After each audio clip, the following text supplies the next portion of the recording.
Step up with the land purchase on the top with your certified copy of sale and assignment in order of the possession going toward the back to your land patent. In other words, if you look on page 122, my name is the last one. But as you're doing the finding, if you're doing your research, then in essence, you start with you because you need to find out who sold it to you. Maybe you already know and remember. Write that down. But then you're starting from the top and going down. When you get all done to finish it, just reverse everything. And you'll end up with the document like it's on page 122 and 120.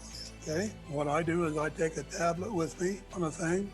I already have my patent with me and I have my warranty deed. In my case, it was a quitclaim deed, but they still act as the same capacity. Then who sold it to me? So I went to that record and I wrote the name down and the date. Then who sold it to that person? So you need to go from you back to the patent. Do not try to come from the patent to you. That's only done in the final document of page 122 and 123. And every property sold out there has a patent on it, right? Exactly, because you don't know what that grantee did, whether he split it, whether it's the same piece of property.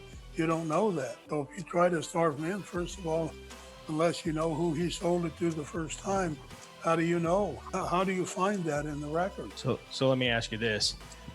Using an example of the property that we're about to own. It started at, it's a small subdivision, and it started out with one guy, I believe, owning all of it. And then he broke it up into parcels. So he would be the original patent holder, if I'm not mistaken.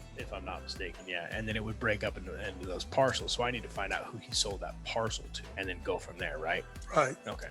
And it's in that principle, yes. So every time that's sold or it's divided and sold, now you've got a whole different set of chain of title. So if you start from you and go backwards, that really works well. And it's easy to keep track of, because otherwise you're going to have papers scattered all over Hell's Half Acre and, oh my God, what was his name? And it's real simple. Write it down. His first and last name and the date that transpired. Then go to who sold it to that person. And go backwards who sold it. Because that record will tell you who to go to the next one. It's right there for you to go look it up, okay? All right, date is the cost of the certification. Unless you want to do that, we'll pass by that.